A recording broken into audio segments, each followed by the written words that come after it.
Yeah, we'll get going here in just a moment. I'm getting my audio and stuff set up, and we'll get rocking here soon.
Hey, Jampro, what's happening, man?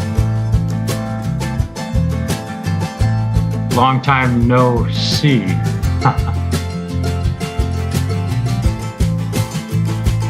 Sparky, hello. Welcome. It's great to see a few folks stopping in today. Thanks for sharing my stream. Independent Many United. Very cool to see you here today.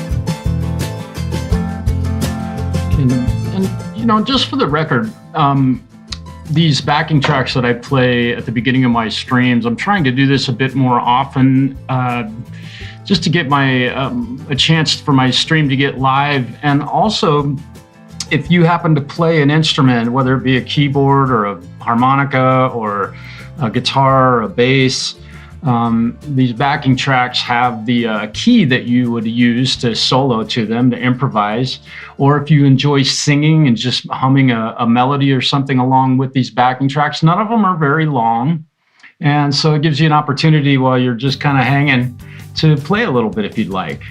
So that's the whole point in doing that. We'll get to this in just a moment. Just finishing up one other little thing, and we'll get going.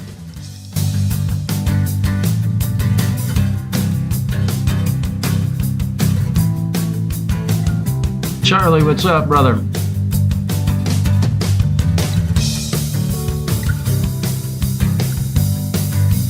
Sparky, again, thank you for your support of my channel, man. I can't tell you how much I appreciate that. Mike, you made my day, man. That's what they're there for. And I'm trying to pick stuff that, you know, is pretty diatonic. You play in one blues scale and you solo for hours.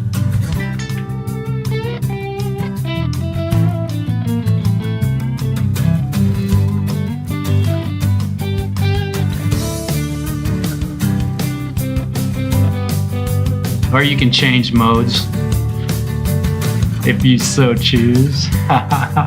It's great to see you, Mike. Thanks for popping in today. Dude, I had a great weekend. An astonishing weekend.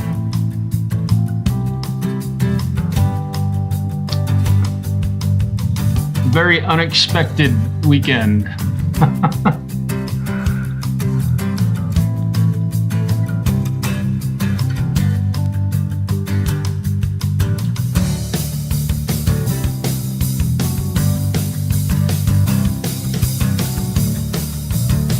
Oh, we're here. I'm catching some wind of sounds like some bad news.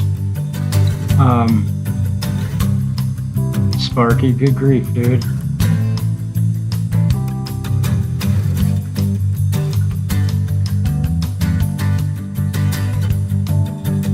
Somebody passes, that's always a bad time.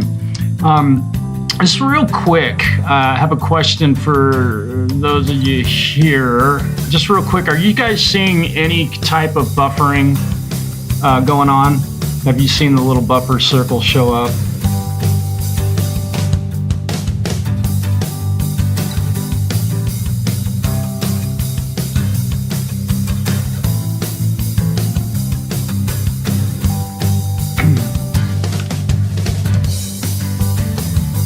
Okay, cool.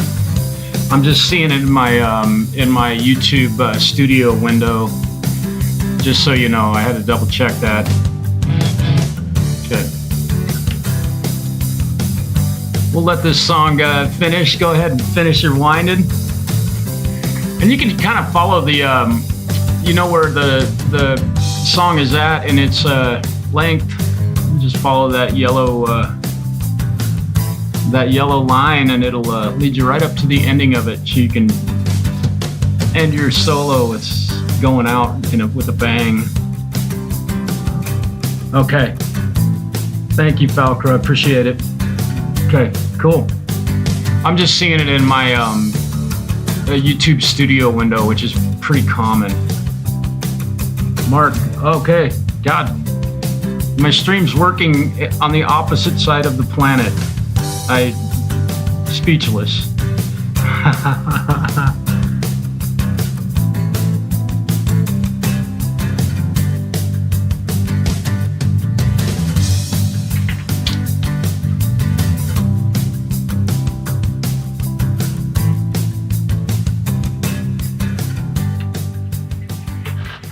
All right. Well, it's a couple backing tracks for y'all to play along with. That's kind of, I like to do that. That's fun to do, and I think folks enjoy that stuff. And we'll stop that right there, and let me get rid of this writing. I think I can. Yeah. All right. Well, welcome to the stream, everybody. And thanks for stopping in and joining me today. As you all know, I am a longtime guitar player, most all of my life. And, you know, I've said many, many times I have no need for any more guitars. And if you've watched my channel at all, you know that I have said that. I got every guitar that I could ever want. And obviously the title of this stream today is All at Once. Holy smokes. Could not believe what happened to me this weekend. One of them I knew was happening, but the other one was a complete surprise. And the dude, there you go, Mike. Mike's saying hello. And I'm not able to, I'm not using any foreign streaming software during this one, so I can't post everybody's comments up there. I don't like running the chat over the window because it blocks too much of the screen, but you can all read the chat, I'm thinking pretty good. And we'll talk about the chat a little bit. But I'm going to get right to it. We'll break out well, yes, this technically is the newest addition to my guitar family. It is done. I got it built, got the neck on it, and it is really nice. Got the lacquer work done on it, got the machine heads, the string trees, did a fret level and crown. If you buy a new neck, do not just put it on your guitar without getting it leveled and crowned, because it won't be right. They don't do that at the factory. So a proper set of frets needs a level and crown. So I did that on this guitar. And the fretwork is absolutely flawless. This is a warm-off neck. It's a baked maple with a walnut skunk stripe in it. And it's already been broken and glued back together again. And I did a good job repairing that. And it's supposed to look old because this body is a 93 and it did have some wear and tear on it. So I tried to make the neck kind of look a little bit aged. It's only had less than an hour of playing time on it. Yeah, roasted maple or baked maple. And I have this one set up. I do have a ducker on my voice, so if you can't hear me speak, it's just because I don't want my guitar going through the microphone. It's a technical thing we have to do to make this. And also,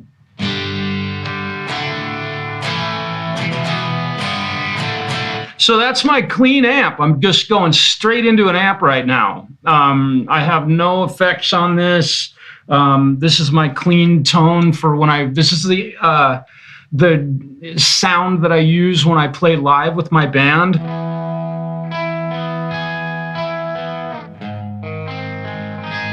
It's got a little bit of breakup on it.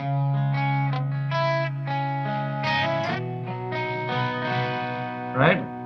I like a little bit of edge on it. Thank you, Mike. I appreciate it. I did relic this one a little bit, and I think I got it right where my guitar, where my elbow hits the thing, and it would start to look like this in probably 10 years of me playing this thing. I don't know how much I'm going to play this guitar, but this one is I set this one up. The purpose for this guitar is for playing drop D tunes at gigs. So that I don't, number one, my main strat that I use is it's unable to drop D tune because it's got a floating tremolo, which this has 5 springs in the back of it. And if you own a Stratocaster, be sure to take the cover off of there and just leave it off. If you have to make an adjustment, I mean, I would say that if you're playing live, if you have to make an adjustment or something breaks or whatever, and you got to get in there or change a string, if you've got the cover on that, I mean, I don't have them on any of my guitars with a whammy bar. That's just been my take, and they're uncomfortable to me. The edges of it catch my my hip bones and stuff, so that's why I do that. And I got 5 springs on there, so it does not move. So that I can, if I want to drop D,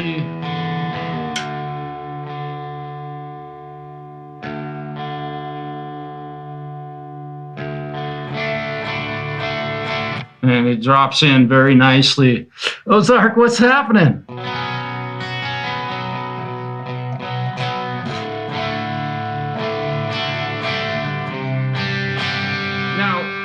again, I haven't had a whole lot of time. Let me get my glasses out of the way. I haven't had a whole lot of time with this guitar at all. I played it a little bit this morning and a little bit Friday afternoon.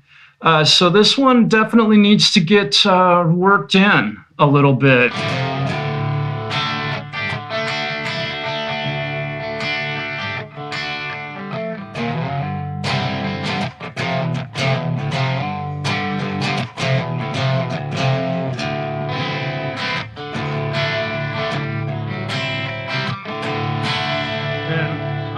I'm gonna have to get used to the subtleties of drop D tuning this thing and see how close I can get it. It's a little bit different than my Les Paul, so I had gone a little bit too flat.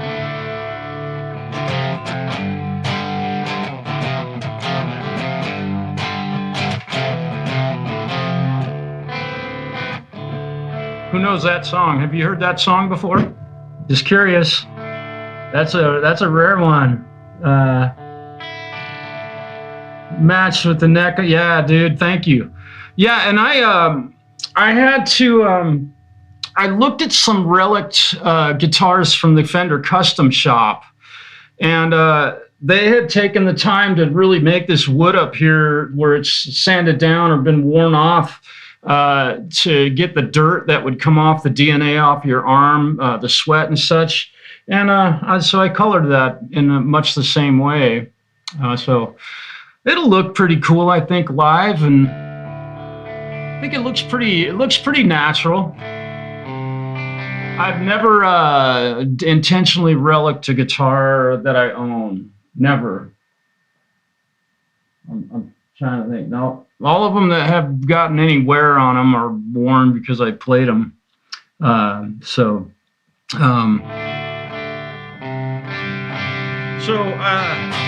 Yeah, this thing, I did an intonation setup, and they basically set this thing up as I would any other guitar or any client's guitar. And the thing, again, a reverse headstock, which I'm really curious about as to how well this thing holds tune with that. I've heard pretty good reports of guitars with reverse neck or reverse headstocks doing pretty well with their tuning stability. So we'll see if that's true on this Stratocaster.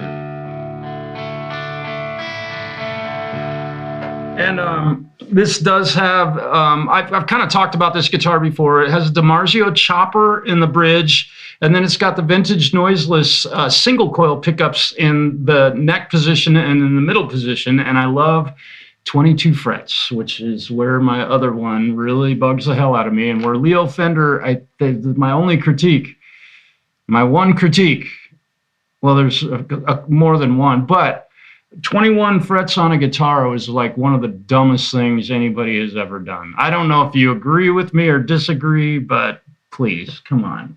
That was just, obviously, he doesn't play guitar. So I really enjoy being able to bend to that high E and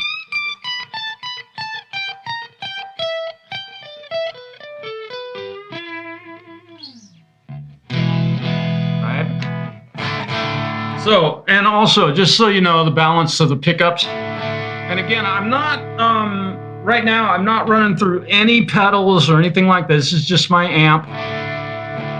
So I got my bridge pickup going right now. And then if I switch to my neck pickup, there isn't a massive volume difference, even though this is a single coil and this is a humbucker.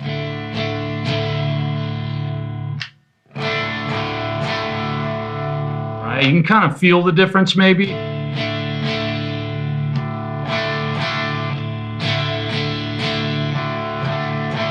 So I'm really digging the balance and having these single coils. Now, the real big reason I got this guitar is because we play this little song that's by a really killer band. And it starts in drop D. And it's got a lot of high gain on it, and I needed a humbucker for the high gain stuff.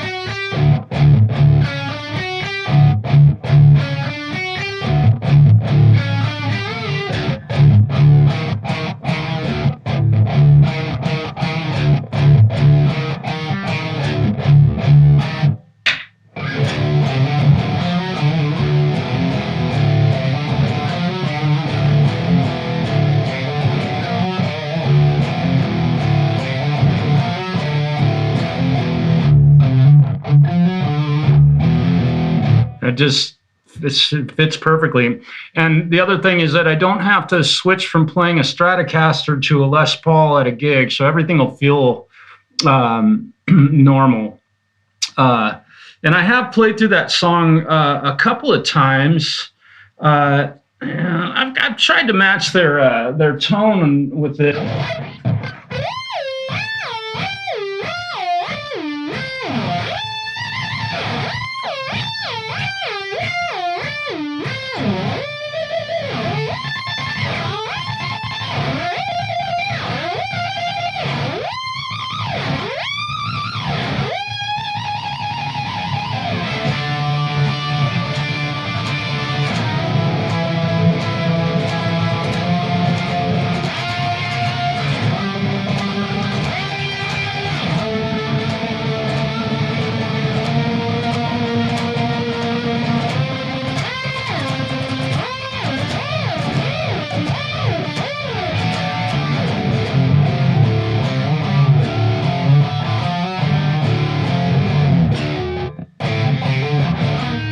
I forget where I'm at in that song. Anyway, let's see.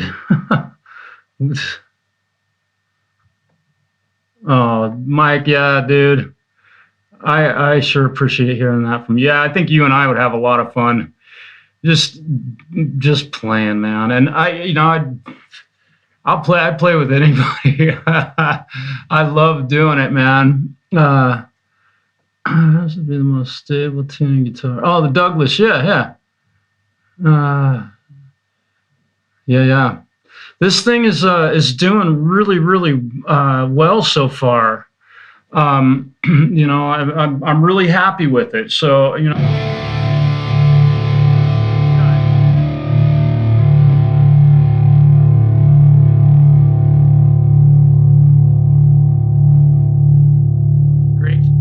it's got great sustain, and it sounds the way I like it to sound. So we'll play this one, and then also I can go back to standard tuning. I'm gonna go back to my my main guitar patch just so.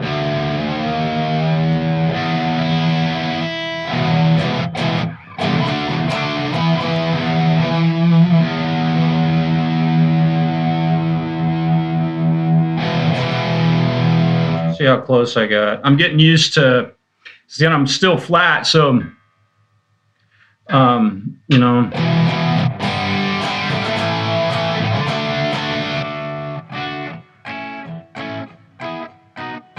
And this thing goes from E to D and from D to E, and it still stays. I haven't touched any of the other tuners, and the thing is still perfectly in tune. And it's intonated very nicely, so,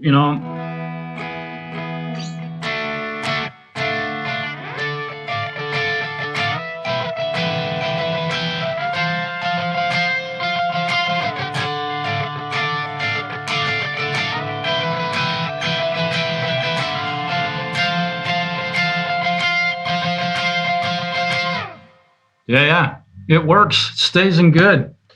Yeah. Well, with enough gain, you get sustained for days, dude.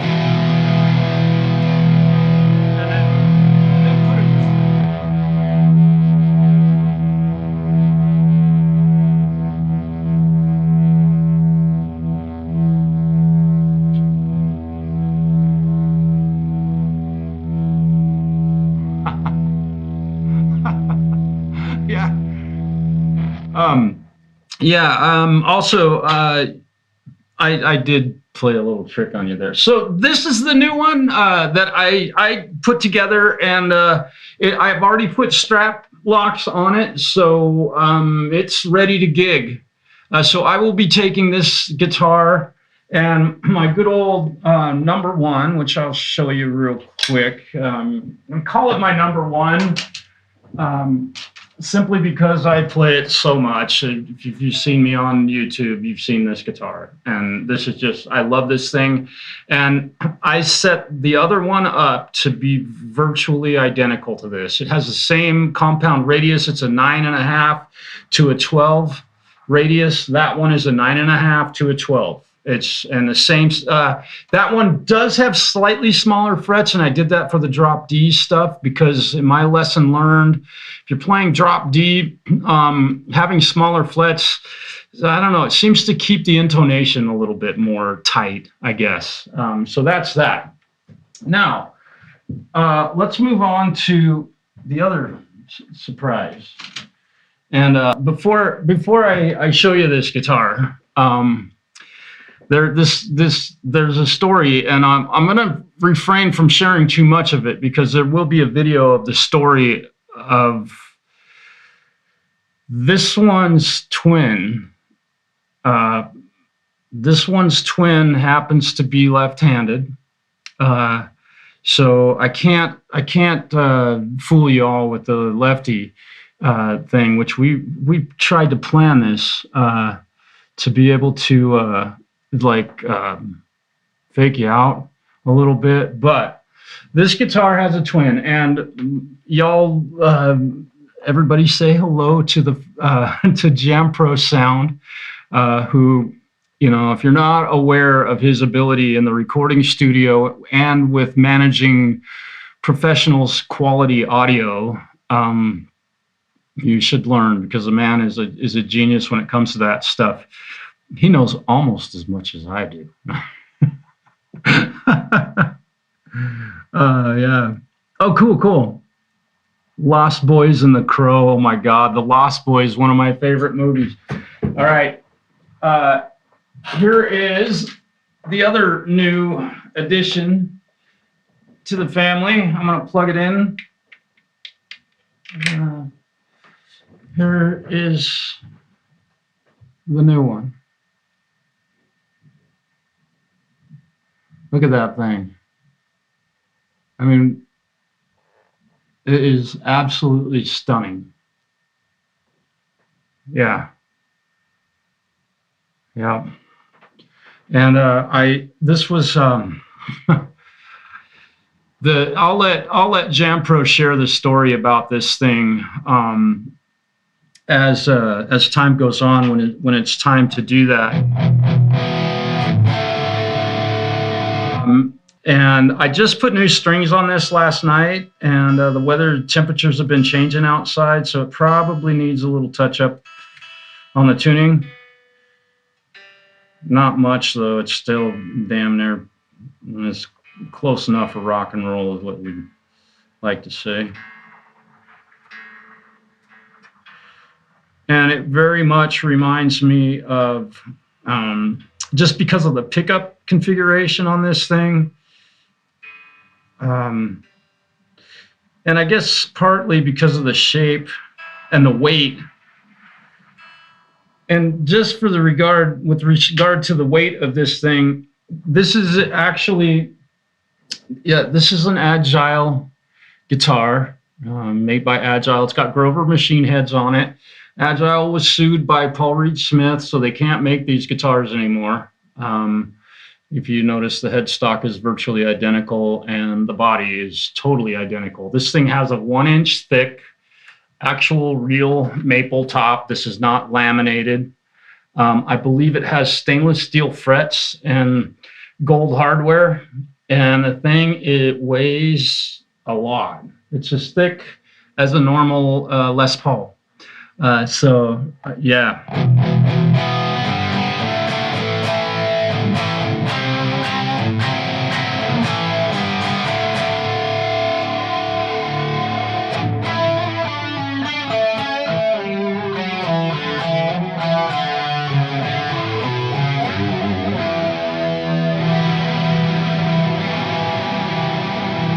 This thing, I've had very little opportunity to play this yet, so I'm just gonna play along with something.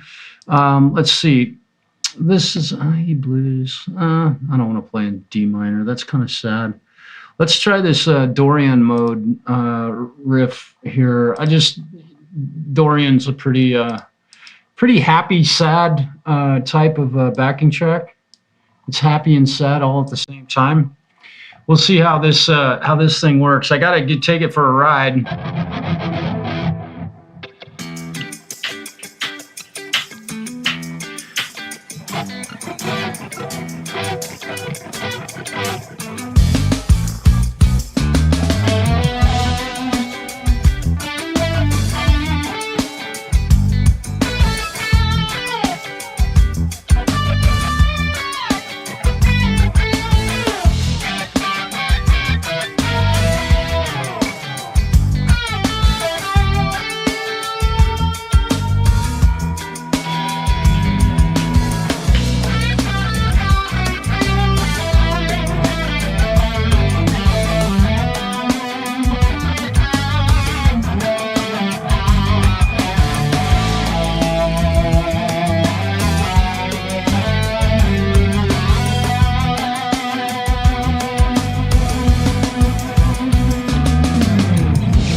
Let it breathe.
Yeah, I bent that fucker right out of tune, didn't I?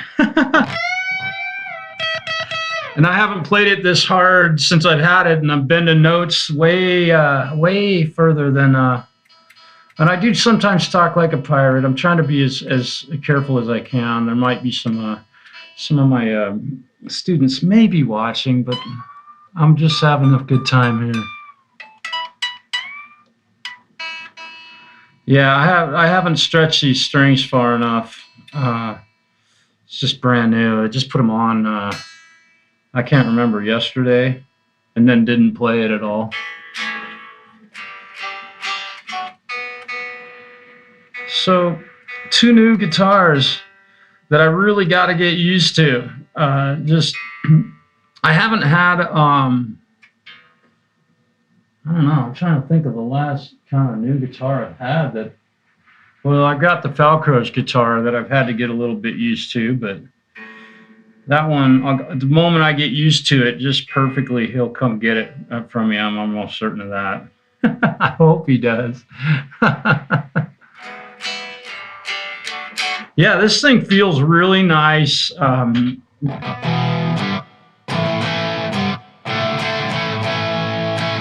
Yeah, and also just another little, always teaching, but when I put new strings on a guitar, because I like to bend, and I think that you should get all of the stretch out of the strings you can possibly get out of them. Because if you're playing a guitar and the strings aren't properly stretched, you're going to spend time tuning it, or it's going to sound terrible. So something I do is I just fret a note and I bend it up at least 3 frets. So I try and even go further and check the string for tuning and do it all.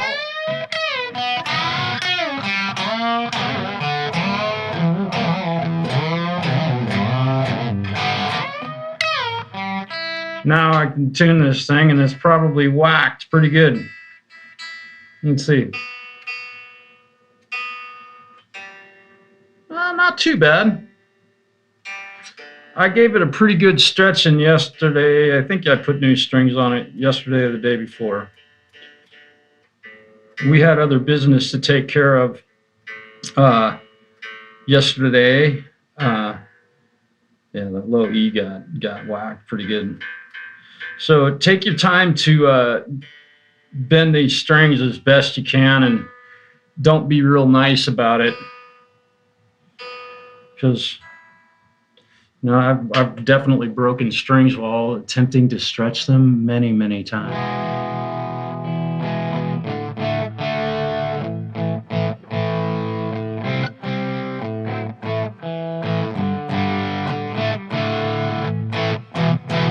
Yeah, Mike, that's a great point.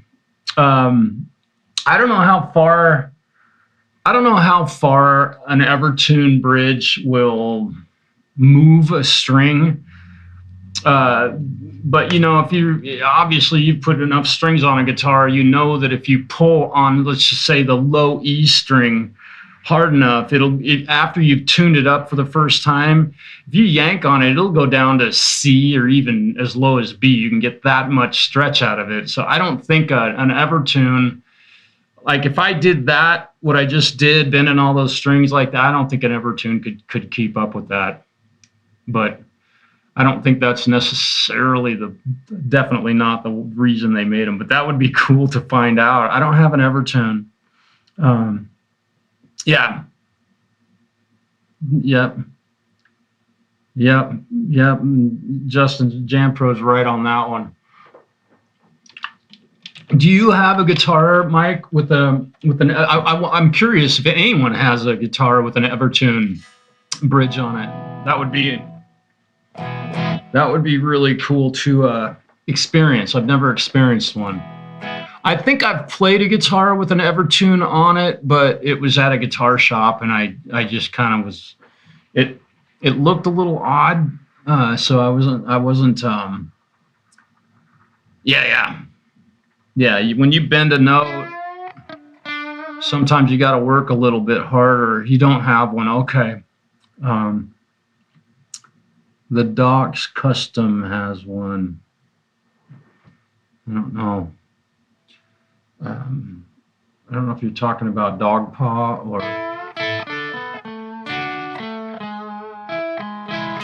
And if he's a doctor, he probably should have one. Getting one for, yeah. I think, yeah, that's where I think they really shine is in recording, or if you're playing music that doesn't have the use of a whammy bar. Dog Paw, okay, yeah.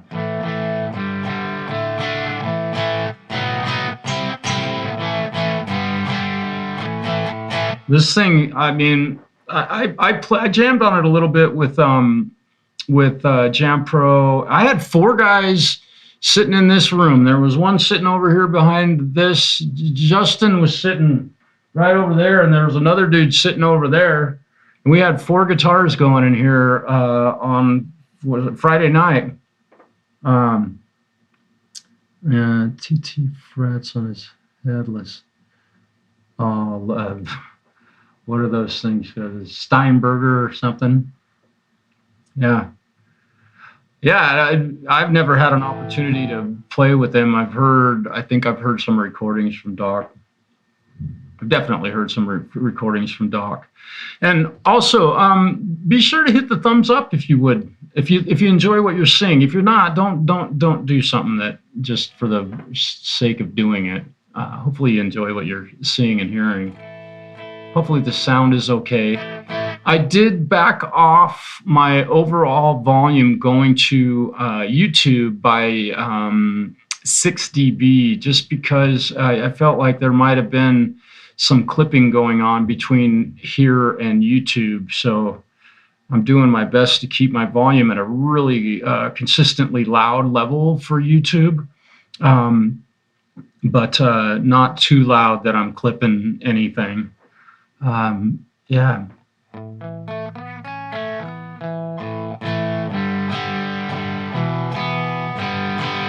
And I think Falcro the other night when I was having that sound issue, I think the best thing I think I should have done is left the meeting and come back. And we forget all these little tricks.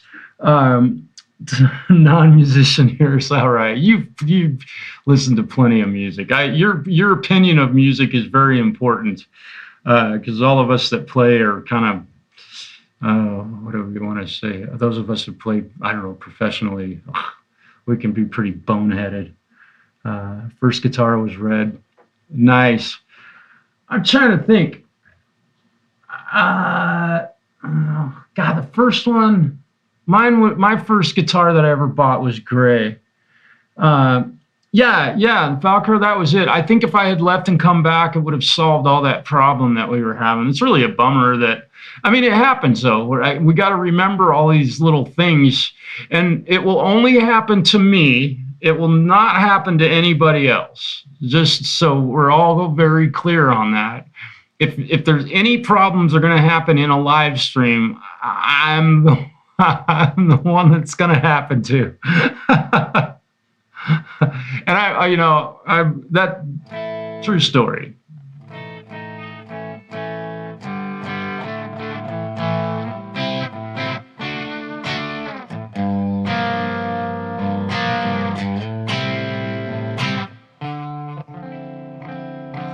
Now, I'm assuming you all are, I had a moment today where I got kind of recognized a little bit on a very substantial YouTube channel, which was really cool. It felt good.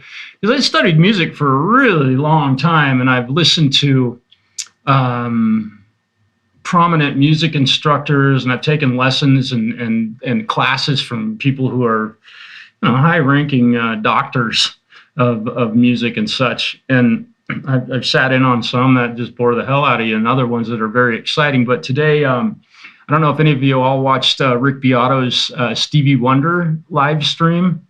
He was talking about how Stevie Wonder's music and the way he uses chords, the augmented chords, and minor 7, flat 5s, and half diminished chords and things. Stevie Wonder was a genius with that stuff, but all of it was done like a 2-5-1 turnaround, which Rick talked about that for a long time. So, like if you're playing a 12-bar blues in G, your 2-5-1.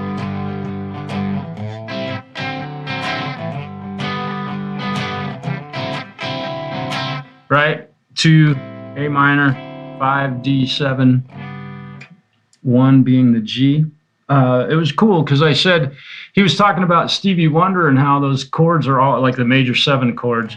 They're all 70s style music, right? Yeah, there it is. And he's like, yeah, that screams the 70s. And I heard him say that, and I was like, well, no, it's not. Because then the Stone Temple Pilots showed up in the middle of the grunge stuff and started throwing all those sorts of chords inside their right. But I forget this chord.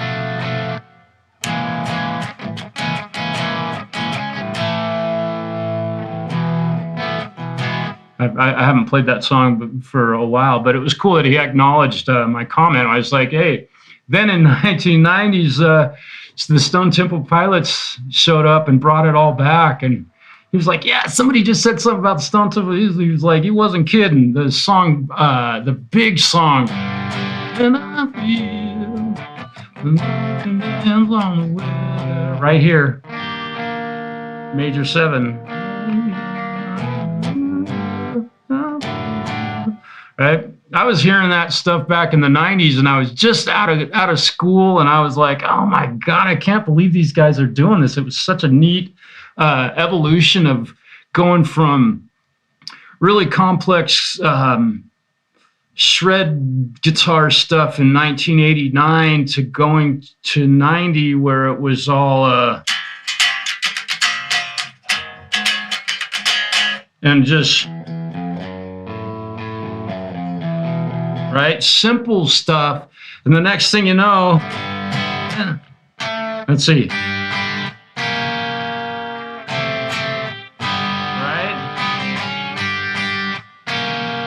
I mean, trippy chords like that, and a huge hit song. So they kind of reinvented that whole Stevie Wonder thing, is what I'd like to say. Not reinvented it, but reintroduced the world to some chords with some sound, some body, which I really respect.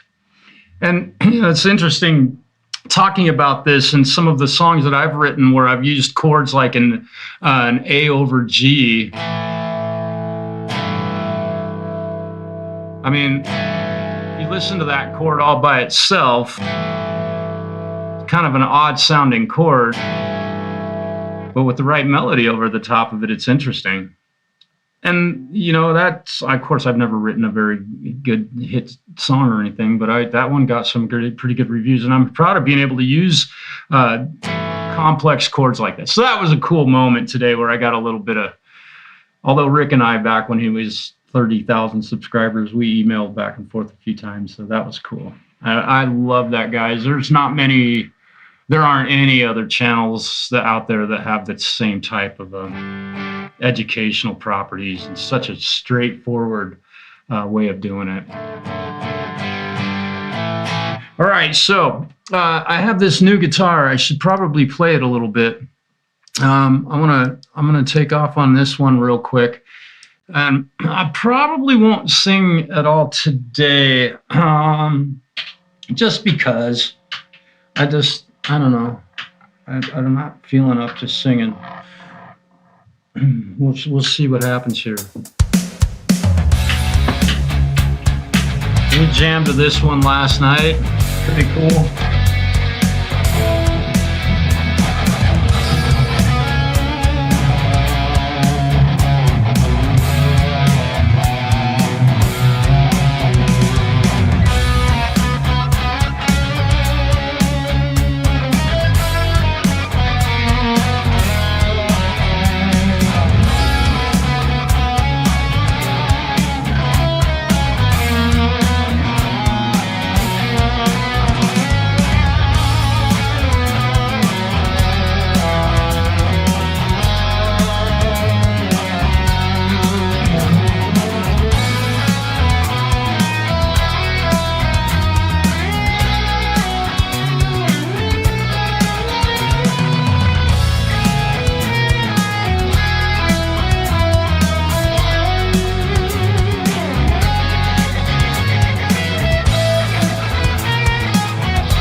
think this one will do just fine. I think this guitar will. I think this guitar will fit just fine in my in my family. Independent, I'm doing my best. Oh, Hobbs, thank you and welcome, man. Or welcome. I said man. I call everybody man, dude. Yeah, this thing feels really nice, and I really like something that that's kind of new to me is the location of the pickup selector switch, which I do like to use those things. Don't forget you have one. It's nice to change that pickup once in a while, especially when you're improvising at home by yourself and playing over a 10-minute long guitar backing track. Use that pickup selector switch. It's really gives it a different personality. I like using a lot of my tools that I have at my disposal. It's kind of nice to be able to utilize all that stuff. I gotta grab this one. This guitar is considerably lighter than the new Agile guitar, which the Agile I don't think is oh man, this thing is still perfectly in tune after I hung it up on the guitar stand. I'm already liking this. Yeah, this is really great. What was that? Don't know enough theory. Yeah. Oh man, I got that shit when I was all the way through high school. That was my music theory was my foreign language. I literally never learned to speak French or I should say this. I never learned to speak American French or American Spanish, which if you try to use either of the languages that you used in high school in a country where they speak Spanish or French, they'll laugh you. It's like speaking in Old English. Wherefore art thou 7-Eleven, right? That's what you'd sound like in Mexico, speaking like that. So I learned to be able to read music and talk about theory. That was my high school education. I'm grateful for it. Back when music was important and money was provided for us to learn that stuff. I was really lucky. I was lucky to live where I lived and have the great instructor like I had. It was amazing. We had a great time. Yeah, theory is just, anybody can play, and you don't have to know theory. That is not a prereq.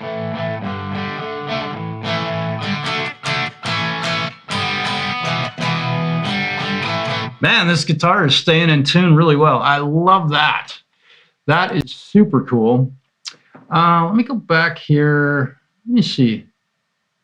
I want to see if I had any of these other songs in here. I don't know if I do. I'm looking for something that my band has been working on that I could play along with, but I really don't have much. Got a lot of backing tracks, and I would love to start doing back in the days before here's some good musicians around me. Hobbs, that's you and me both. Yeah, there was no. If you said cell phone, it was not even a word. A cell was something that was in your body that grew and made you a human being. It was none of this. Yeah. No internet, no cell phones. If somebody tried to call you and you weren't home, you didn't get it. And if you had enough money, you had an answering machine. And if you were really loaded, you had caller ID. Remember that? So you didn't have to answer the phone when you were at home wanting to do other stuff, right? I don't know almost nobody answers their phone anymore. Who answers their phone? 1 for yes, 2 for no. Who honestly answers their phone anymore? Does anyone actually answer their phone when someone calls? I'm curious. Or if it's like 50-50. You guys answer your phones. Wow. Only if I know the number. Yep. There you go. Yep. Lord Spike, man. Hello. You do. Okay. All you guys, yeah. Depends on who it is, but yeah.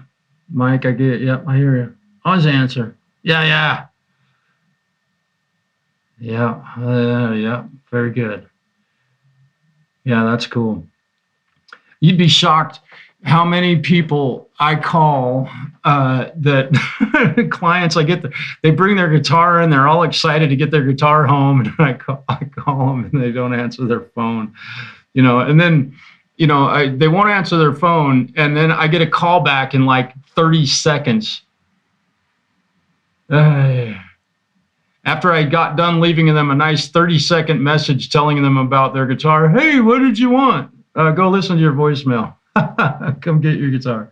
I have to do it twice. So, yeah, I usually answer my phone too. But sometimes I'm in the middle of something. I won't answer it oftentimes when I'm at my bench working. If it's something like a friend or something like that. I mean, I have to, if you're at work and you're answering your phone, probably not working hard enough or too distracted.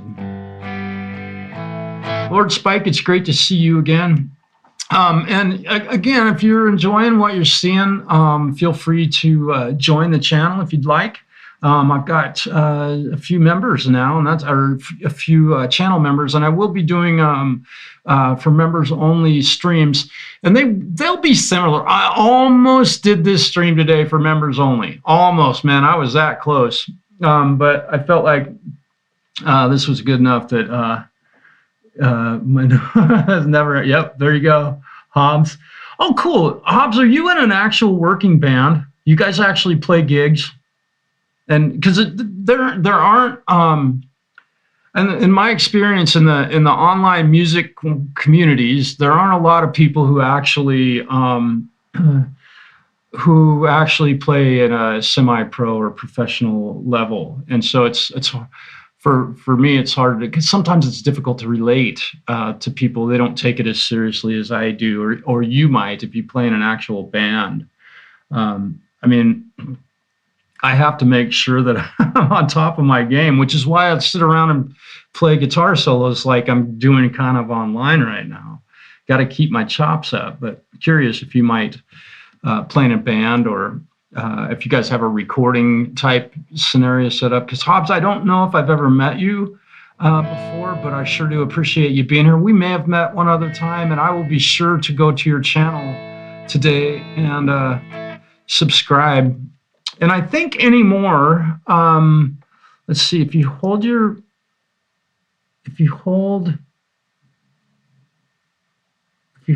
mouse over an icon, at least with mine, I don't know, I can do a copy image address, and let me see if that actually lets me get to Hobbs's. I don't know what this will do. Oh, it just takes me to the image. Not at the moment. Oh, just recording. Okay. 2019. Wanted to do a few gigs though. Dude, good for you. I wish you all the best of luck. Hobbs has been, yeah, cool. There you are. Okay. I'm going to your channel. Here we go. Oh, Cat for the win. Oh, yeah. Nice. Got on there and had the tune playing. I'm assuming that's your band, but yeah. Let's see. Very cool. Yeah, I've done whoa. YouTube is playing ads on my channel right now. Are you serious?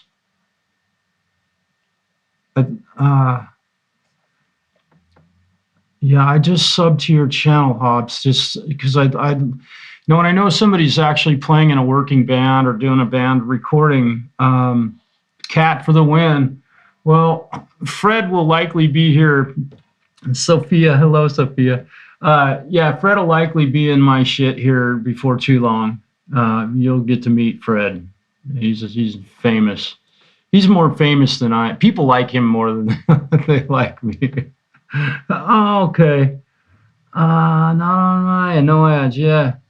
Well, some people do have ad blockers, and if you're a premium YouTube user, if you subscribe to premium YouTube, you're not going to see ads. But the fact that that's happening, I mean, let me see if I can manage this. I should be able to turn that off. If I make this full screen, let me edit. Monetization. There. Oh, yeah. Okay. Done. Okay. All right. Now, just know that I have turned off monetization for this broadcast. So you shouldn't. If you have premium, you should never see an ad. Yeah.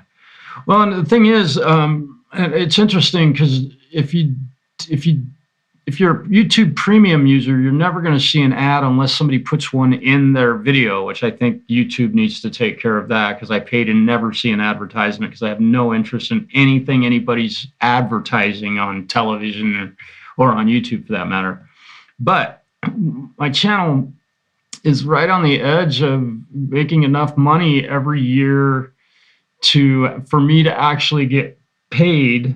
You know, so for those of you who have purchased memberships or have given super chats and things like that, I want to make sure that it gets me. Yeah, please do. It makes sure that any money that anybody has given to me, that I'll be able, because I do get some ad revenue when those ads run, and I apologize for that. But it kind of, I have to ride the fence of, do I make enough to not have to throw all the money that anybody's given my channel away or not. So I would hate to have to do that. And also there's other ways around that. All right, so one thing I'm gonna have to get used to with these other two guitars is that this is utterly useless on this guitar. So I'm gonna put this one down for a moment, and I'm gonna grab good old faithful here and use some whammy, because I miss having played those two guitars. Even for the short time that I have, I really miss my my whammy bar. I do call it a whammy bar. Calling it a tremolo bar is incorrect because this thing does not change your volume. Am I wrong? I'm not wrong about that. It's a vibrato bar, and I make the same mistake. Oh, and also it's an output jack. How many? That's funny. And I like to joke about this stuff, but even yesterday, somebody was telling me that the input jack on their guitar was broken.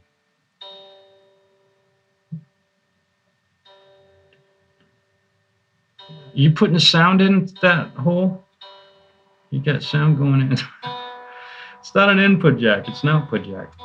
Now, Jennifer Batten, if you know Jennifer Batten, she is famously played for Michael Jackson and with Jeff Beck and Jeff Beck's band when he had a backing guitarist. She's from my hometown of Portland, and I've known her for a very long time. She has her rig set up. The whammy bar for me. Yep, Hobbs, that's it. Yeah, thanks, Lord Spike. I appreciate that. Yeah, the thumbs up really does help the algorithm, and it gets definitely gets the videos out there. And live seems to be a really good way to go for hopefully gaining some better audience. Because I do a lot of my channel is primarily educational and just playing. I love to play guitar, and let's see. So, but Jennifer, she has her. It's an in-output jack.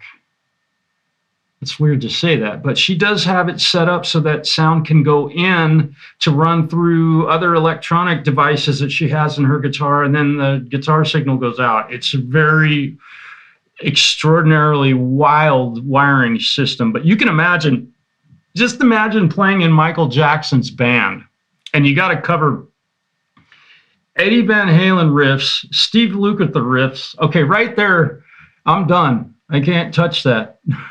So, but she was what was that song, Nikki? Not, was it Darling Nikki? No, that was a Prince song. That was, I think that was Prince. Yeah. There you go, Charlie. Mike Shanner says, my drop D guitar is dedicated to drop tuning, so it still has floating. Yeah, there you go. It shows up. So, yep, Mike, and that's what I've done totally. And I kind of had to, because the deal is that's basically a backup guitar. And if I break a string on this one at a gig, which I'm going to knock on wood right now, this thing has brand new strings on it. I just strung it up. I don't know, maybe Thursday this week, and I've hardly played it at all. But if I break a string on this at a gig, I have to be able to have another guitar that will do both drop D and standard tuning. It really depends on when the drop D stuff. But yeah, so I haven't dedicated. That one goes either way. It goes both ways, D or E. And I could probably tune it down to, I could tune it a full half step flat, I think, if I wanted to. And the other thing is that with this cool new device that I have, I'll show you. Here we go. Let's just for the sake of, we'll give Tone Master Pro a little bit of a nod here. Let's see. Let me get rid of the text on there. I think I can get rid. Where's it? There it is. Okay, let's get rid of that. So here's my Tone Master Pro device. So let's see. I don't know if I can. I might be able to put this on here. Let me see if I can do this. Pitch. Will it let me? Virtual capo. Okay. So I can. So now I'm tuned to.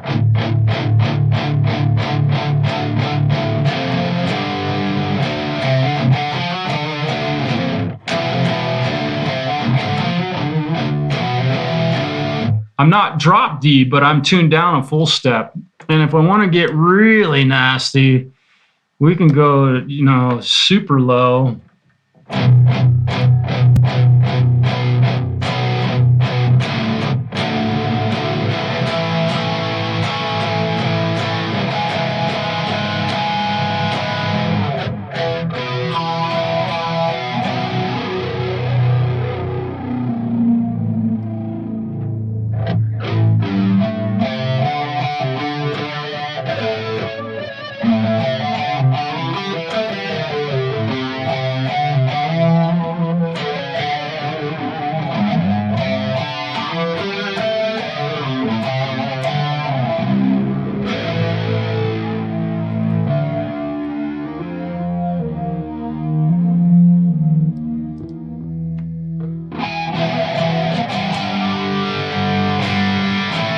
All right.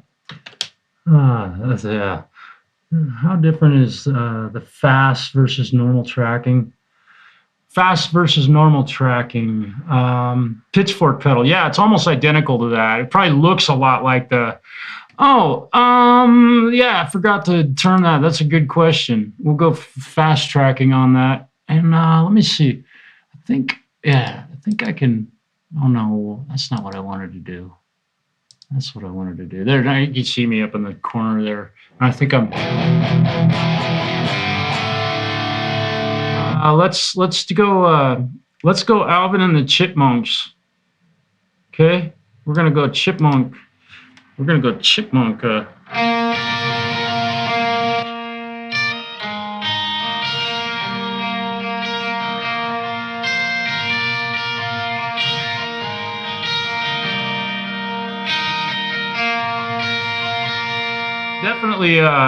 Definitely does not.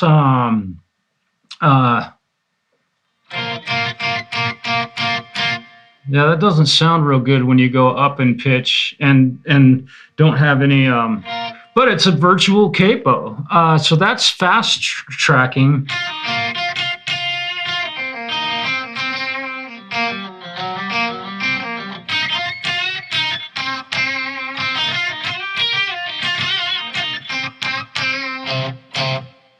it seems to track pretty good. And then normal, I'll see if I feel a difference.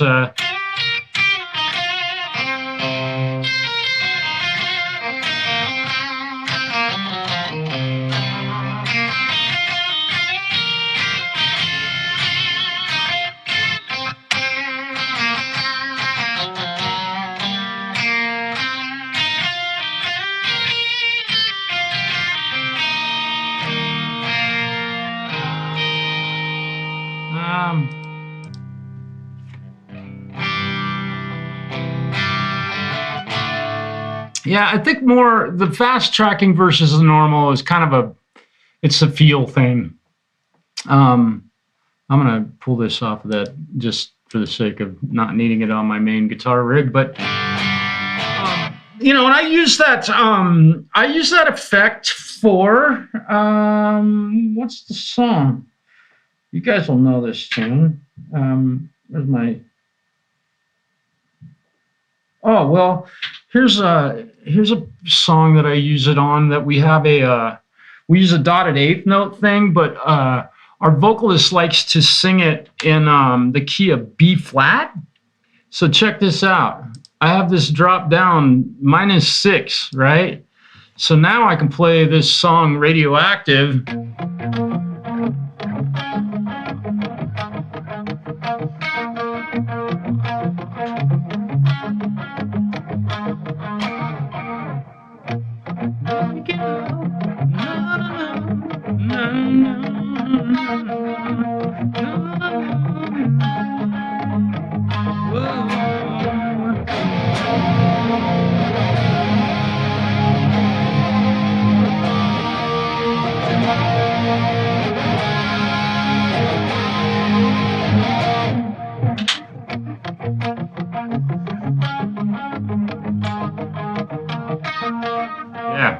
Yeah, Imagine Dragons.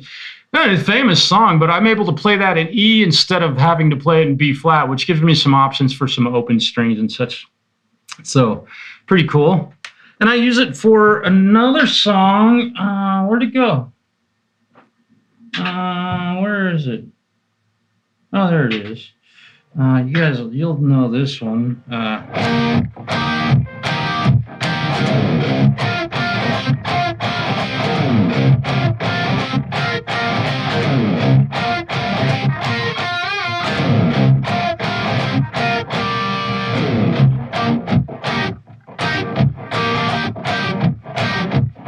Yeah, so the Tone Master Pro is a pretty cool tool, and I have this drop down 4, so I'm tuned to open C ultimately, not open C, but C standard. Yeah, so it's a fun tool. There's a little nod for the old Tone Master Pro. Now I've been gigging with this thing for several months now. I probably have, although the winter time has been really slow, so I probably have maybe 12 gigs under my belt using this thing, and we are going to get really busy this summer. So this thing is going to get a lot more use, and I'm going to be able to set it up a little bit better. So cool. And I played Radioactive, yeah.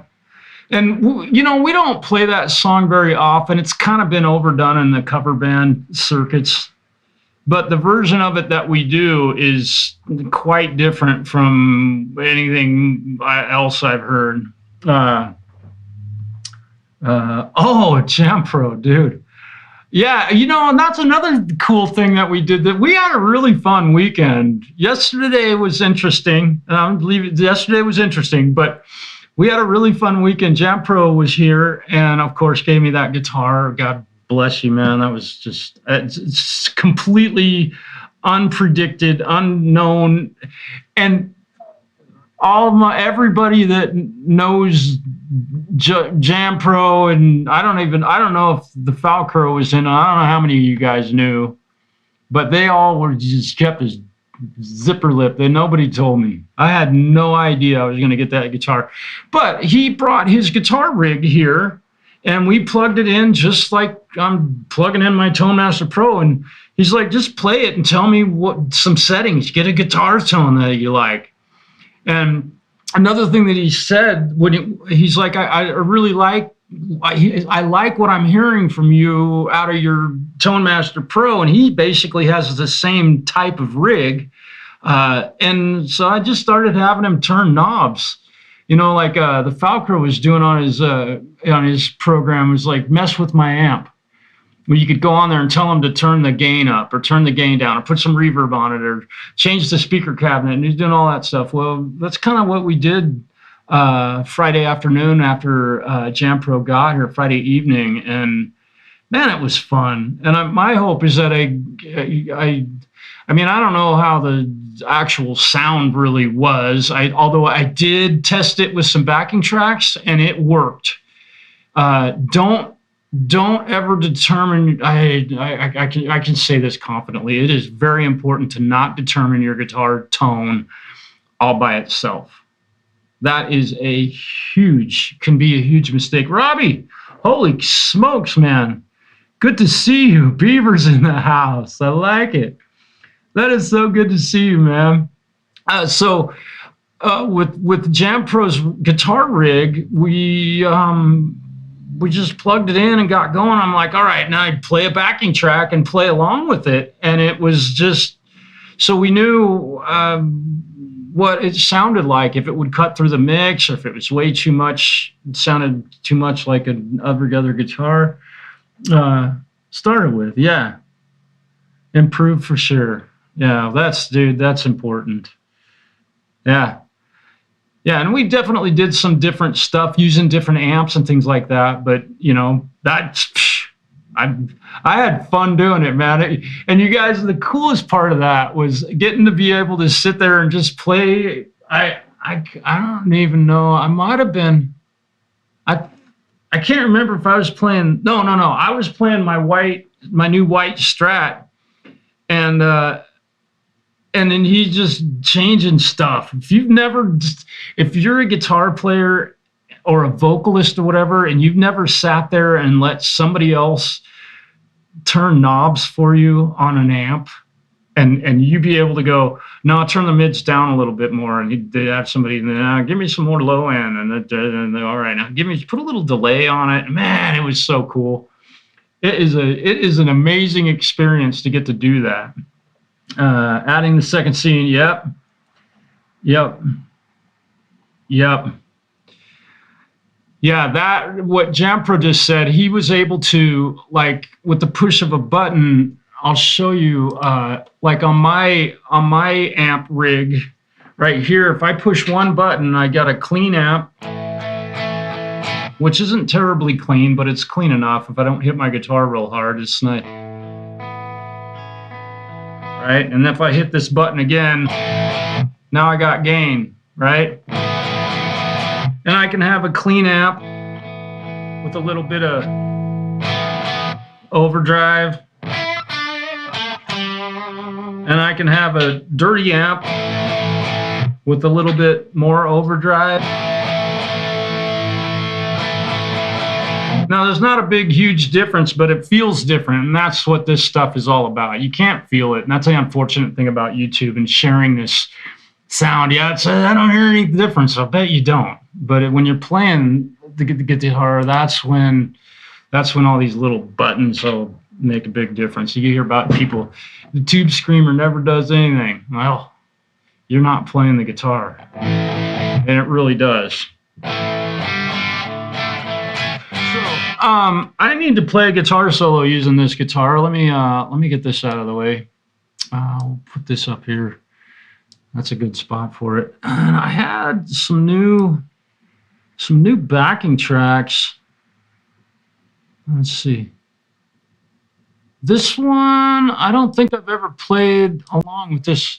I don't think I've played along with this backing track yet, so I'm going to try this one. Yeah. We'll give it a shot and see what it sounds like. And again, if you enjoy what you're hearing or seeing, or if you feel like you've learned something, then feel free to that a lot too. Yeah. Jerry Cantrell, yeah. 7ths and 9ths. There's the 7th right there. one of their biggest songs is a dominant 7. I'm going to push play and see what I can do. This says it's in B minor, so I'm going to try this. I think this should work. Yeah, I'm getting.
Jerry Garcia.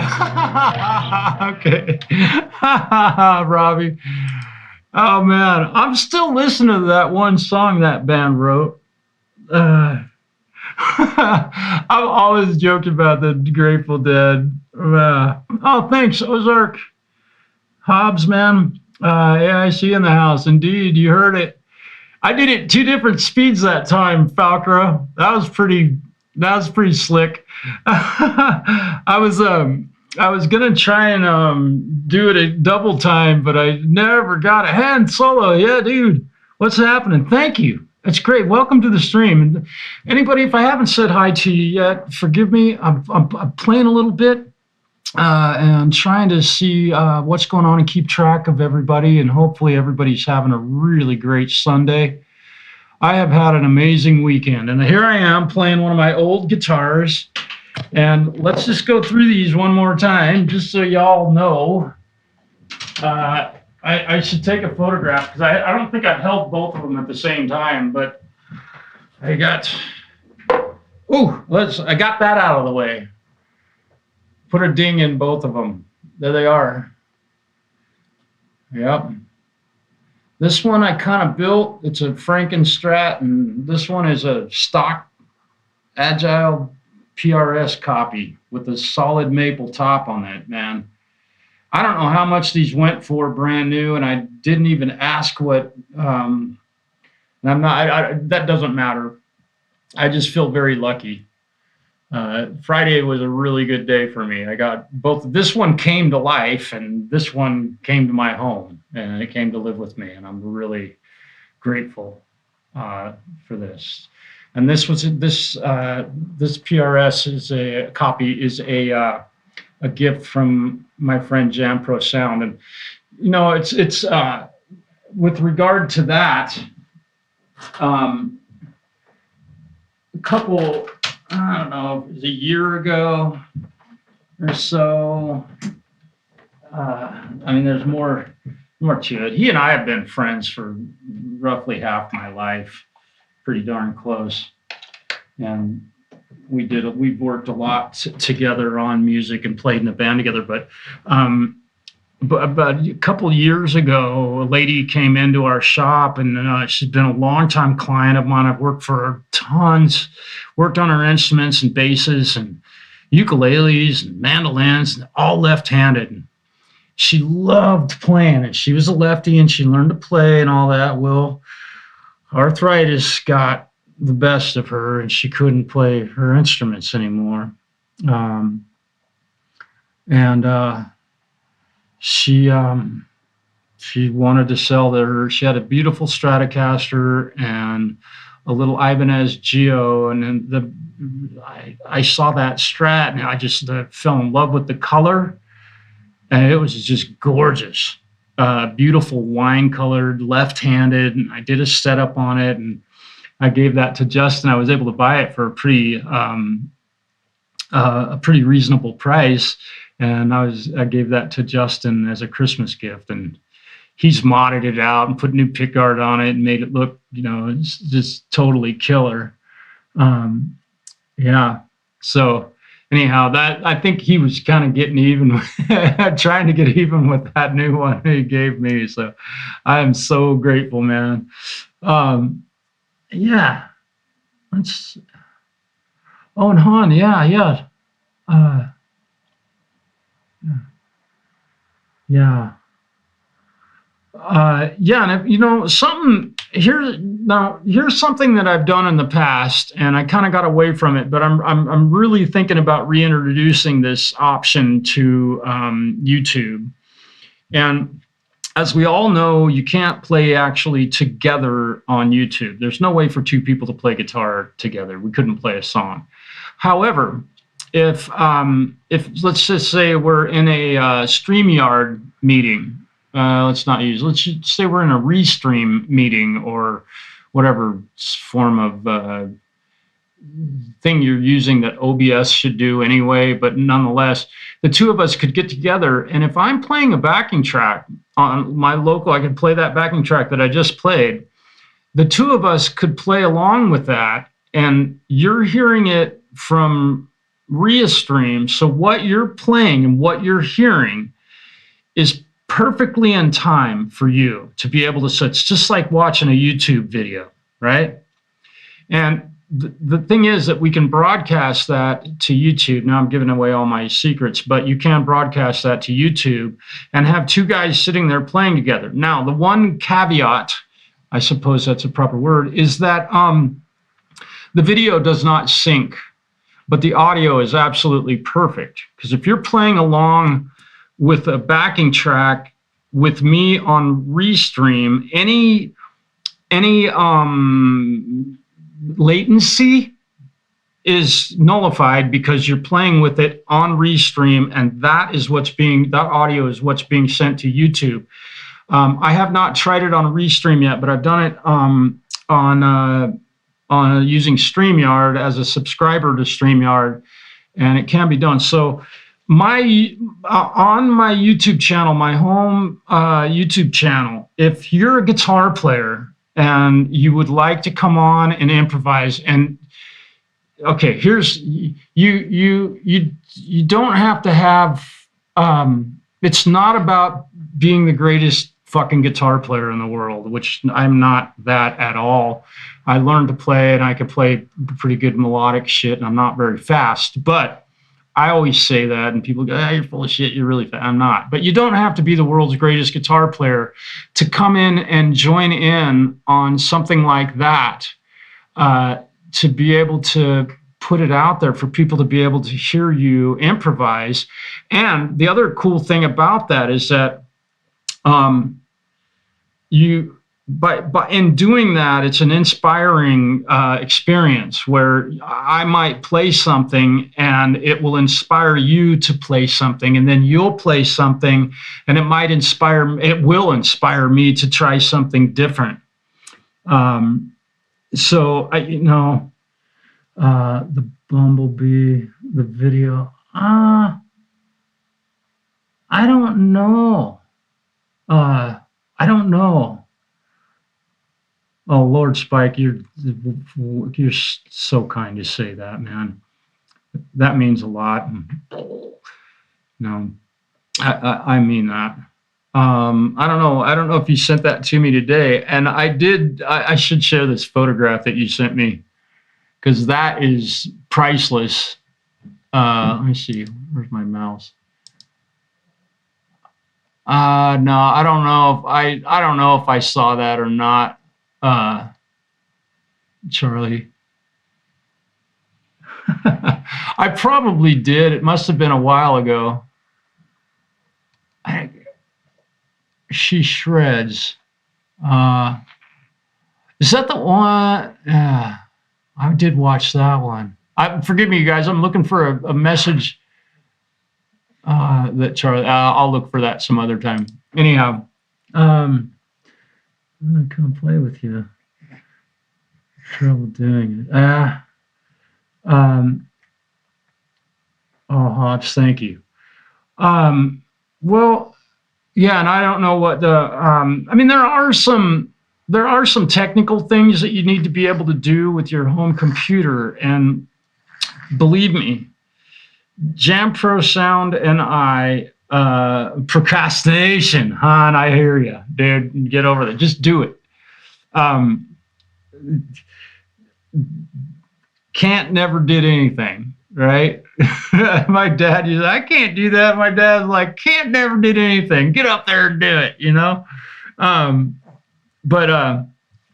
There's definitely some technical. If you can get onto a StreamYard or a Zoom meeting or a Restream, or get your audio into OBS, you can probably pretty easily come on and when I potentially do that again. But I got to know that some people are. I've had other guys join me and they just kind of vanish.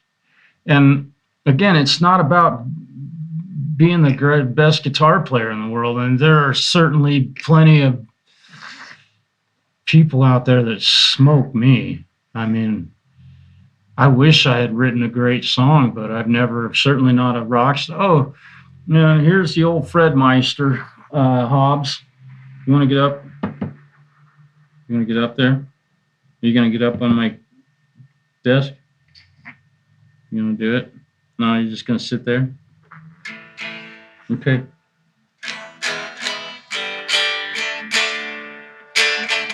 This guitar is still staying in tune really well. And you know, for me, as a live guitarist, that's probably the most important thing for me, is a guitar that stays in tune.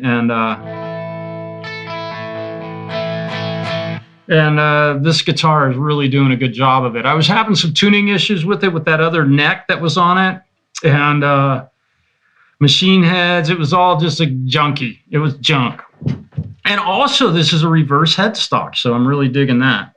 You gonna get up here? Come on. There you go. Now keep your butt out of everybody's face, all right? Their butt does not go in the camera. Of course, the first thing he does is walk over here and put his butt in the camera. None of that. People don't want that. This is Fred. Say hello to Fred. Yeah, he's a little guy. Oh, and he got his health. We went to the vet last Monday, and the diet, y'all know I put him on a diet. He is currently exactly the same weight as he was 6 months ago, which is 10.2 pounds. Cat's got a cat ass. He weighs 10.2 pounds, and I put him on a diet because he was weighing like 12.8 pounds, and I was just feeding him once a day and putting all his food in a bowl, and it didn't seem like he was overeating, but my neighbor was like, your cat's getting fat, man. And I'm like, hey, you know, that ain't no. So gave him my vet, Doc Henry, dude, come on. You're just putting your butt right in the middle of the scene. Get out of the way. So Doc Henry said, give him a quarter cup in the morning and a quarter cup at night. And yeah, he's going for it. And I started doing that, and he lost 2 pounds, and he's at his perfect weight now. So if you got a chubby cat, cats don't need to eat more than a half a cup of food a day, and they overeat. So you just cut their food back a little bit. And you know, it's easy for me to say because I've been a diabetic my whole life, so I have to watch what I eat anyway. So to put my cat on a diet, no fucking problem. And I can't put on weight to begin with. So I struggle with weighing enough. Let me see. Okay. This song is drop D. I'm gonna see if I can drop D this thing. Sounds pretty good. I did it quickly. Here we go. I'm gonna play another backing track. This one is supposedly in drop D. So we'll see what this one sounds like. And these are fairly short. They're only like 4 or 5 minutes long. So I'm doing my best not to sit here and play guitar solos for 12 minutes straight. That gets old.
I squeezed it in there.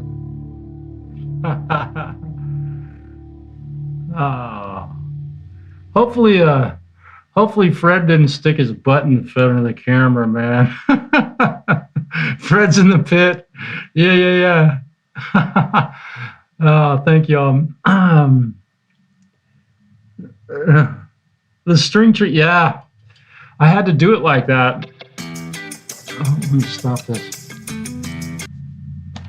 Yeah, I had to spin them around. And now I can put them in the opposite direction. And for me, when I position the strings, especially on my own guitar, I don't give a shit. As long as it's pushing down far enough on the strings that I have the fall away that I need behind the nut, I don't care where they go. And these are actually pretty close. I'm glad you noticed that, man. That's cool. They're very similar to the ones that are on this Strat. But these ones are a little bit shorter, but still and it's rolling. They have the rollers, and dude, this guitar, I can dive bomb with this thing.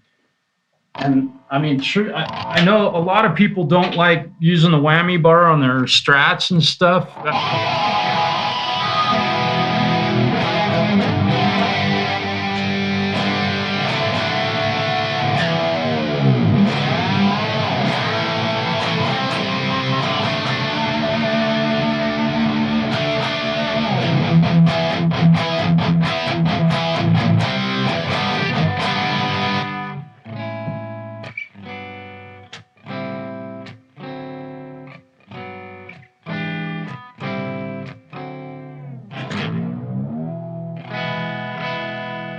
I hear guys complain a lot about their Strat. I don't use my whammy bar on my Strat because it doesn't say in tune. I'm sorry. Yeah, and I'm still figuring that out. That's a great question. Is the tension noticeably less on the top strings? I'm not sure. I still need to spend some more time with it. I need to play this one and then play that one and see how that feels. But I'm not sure. You know, I have, like somebody said earlier, you got some pretty wicked vibrato, and I know I do. I can get pretty nutty with that. Probably overdo it sometimes. So if you, oh, okay, insist on laying across it. Yeah. Oh, dude, are you? Where'd Fred go? He usually sits in my. That's. I think Fred went in to have a snack. He's starving. He looked like he was gonna faint.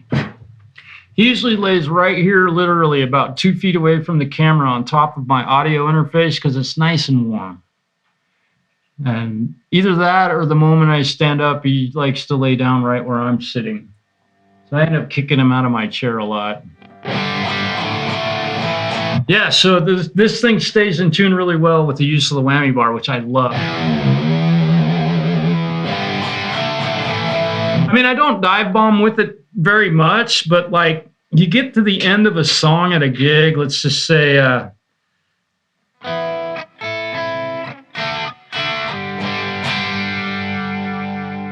that little sexy vibrato right there you can get, man, that just, if I don't have a whammy bar, I kind of got to use the neck, and I just love doing those little tiny movements.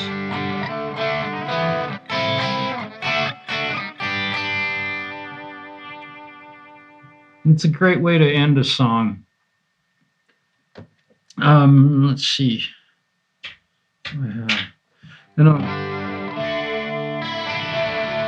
And yeah, I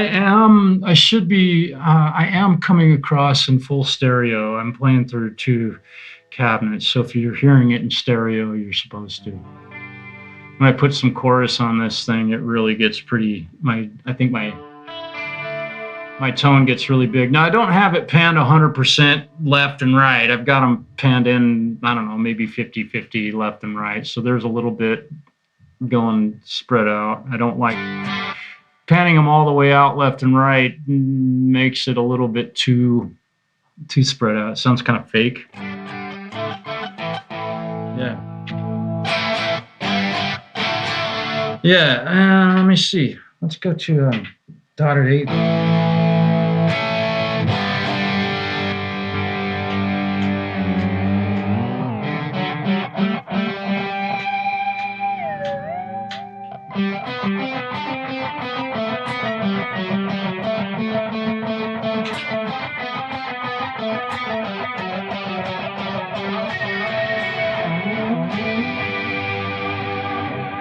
Yeah, so I've got some delays here that I can use for a dotted 8 note riffs. I mean, the tone is exactly like my main guitar rig. I'll just kind of show you what all I'm doing here. You can see what I'm running through. It's really simple. This is not rocket science. So basically, this is just my main rig. But if I turn that delay on, which is down here, obviously the Memory Man famously right,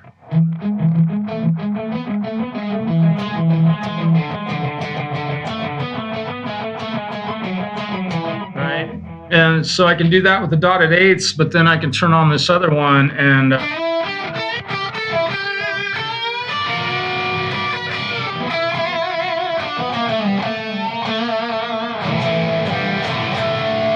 so it's not so intrusive. And here's my stereo field right here. Is everything's mono up to that point. I got a wah and a phaser, and I got a phaser right here and an overdrive and then a sustainer. I think that's a sustainer. And then let's see, and then this other patch, yeah, this one's kind of fun because although I haven't gotten the feedback really.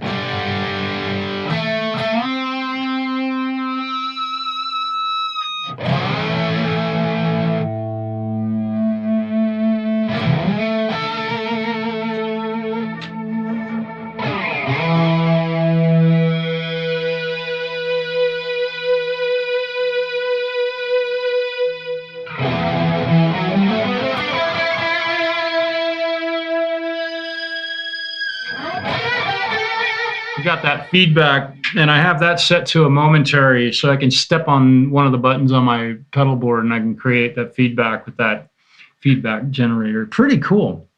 If you don't have a freak out pedal, I highly recommend it if you're playing through pedals.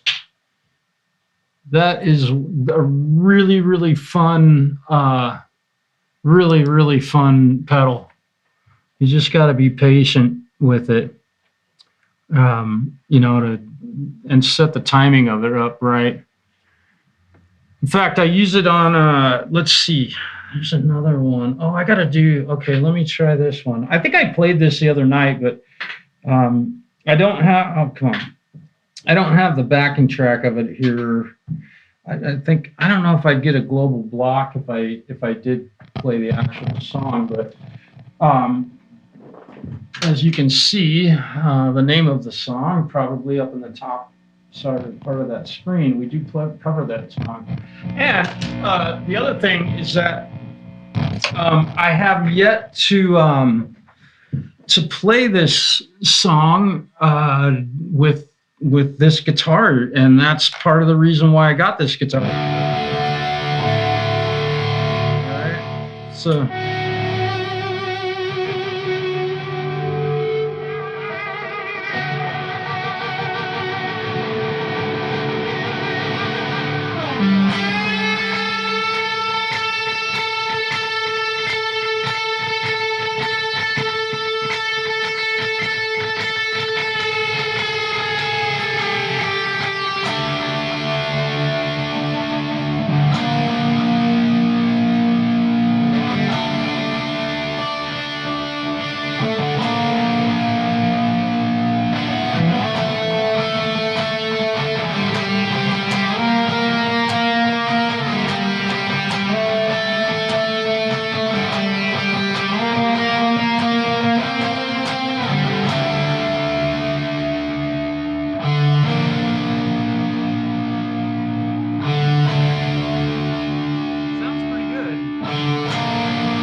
There's that feedback maker, the feedback. The big, long, quiet part in the middle of this song, it's just freaking crazy.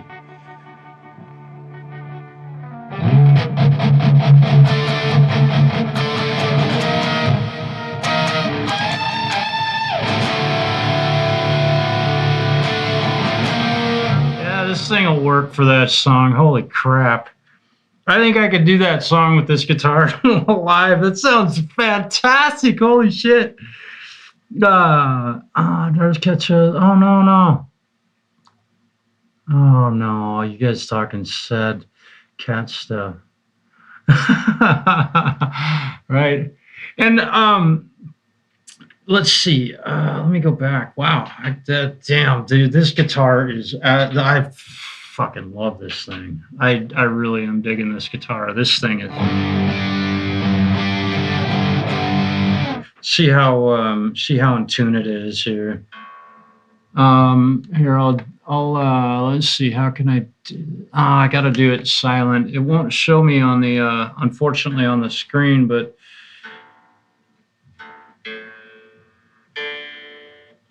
you can watch me adjust tuners.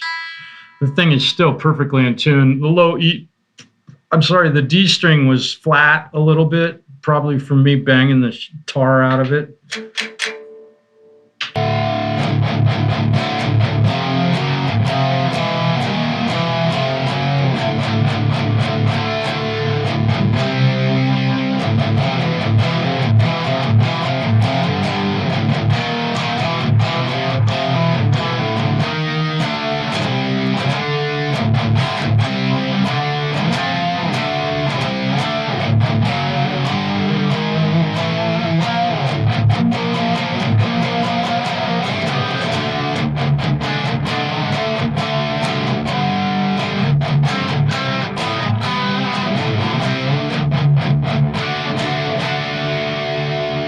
Thing stays in tune really well. I am beating the absolute shit out of this thing, hitting it way too hard.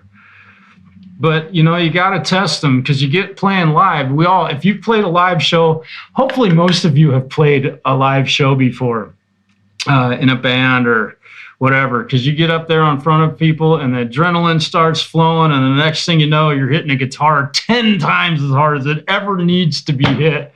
You got to make sure it'll make it through that shit.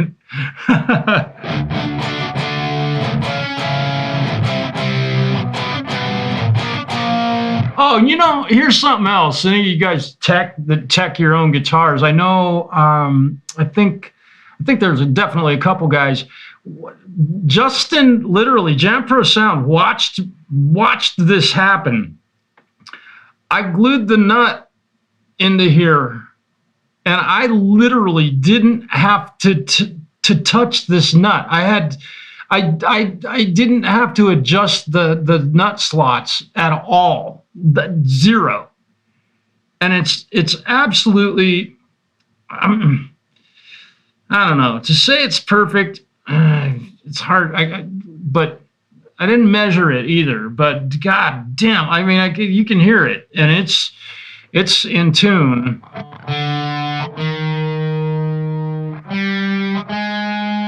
At the first fret. I mean, the thing, that's astonishing to me that I put a brand new Tusk nut, brand new, I just bought it, threw it in this guitar, and I didn't have to touch it, and it still plays this well. So I'm very happy. And I'm starting to see the frets getting polished where I'm playing the strings, so that's good. I'm breaking her in, man. I'm doing my best.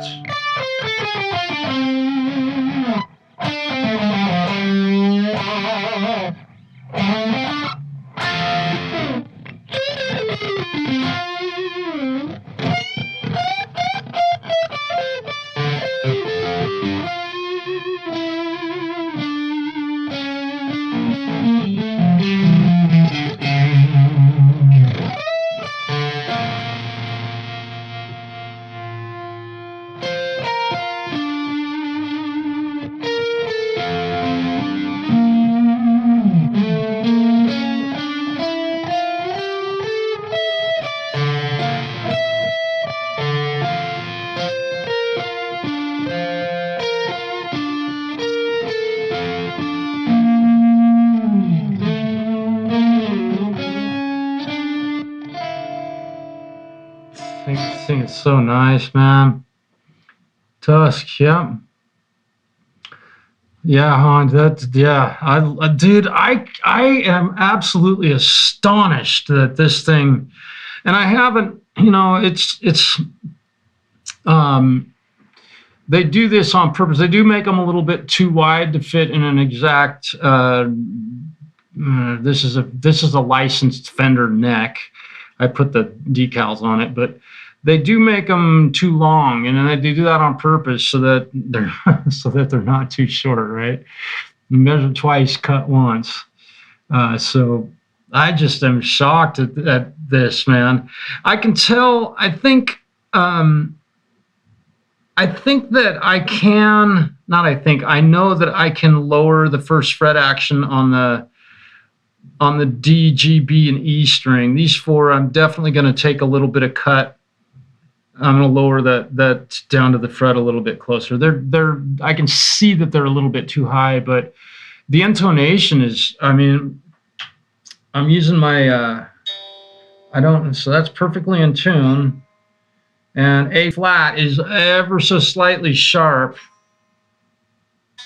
And B is dead on.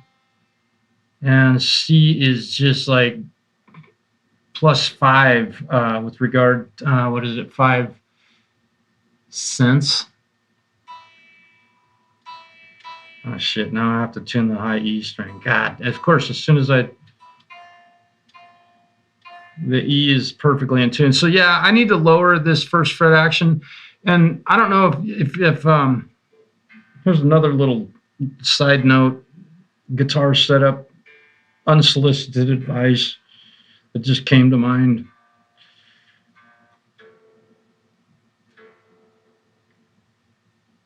I think now that I'm messing with it, yeah. So if your first fret action is too high, you'll never get the intonation right. Yeah. If it's that much out there, it's that much out there. That's usually the case. Yeah.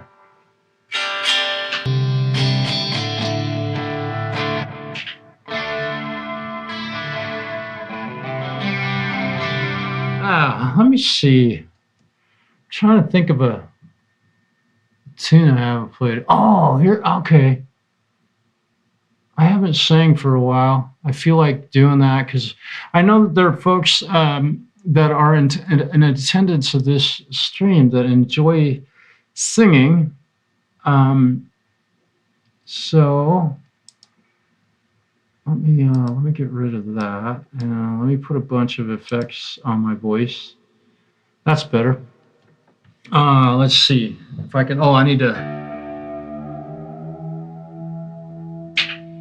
trying to tune with chorus on. That's kind of stupid.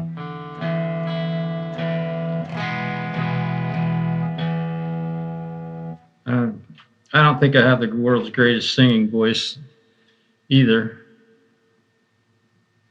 But man, and oh, by the way, these machine heads are they are Godos, and they're a 21-to-1 ratio or 20-to-1 ratio. Man, these things are accurate as they are dead on. I think part of that's because the way I put my strings on here isn't tying knots in them, so I think the machine heads work better. Okay, let me see. I think I can do this. Let me give myself a little bit more reverb on the guitar. Let's get this cloud. Let's turn the mix up.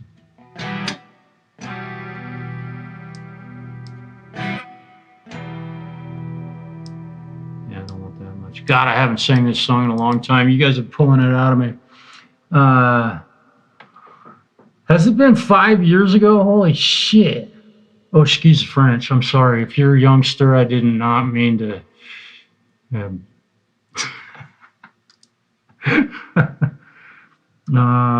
Hobbs, good. Yeah,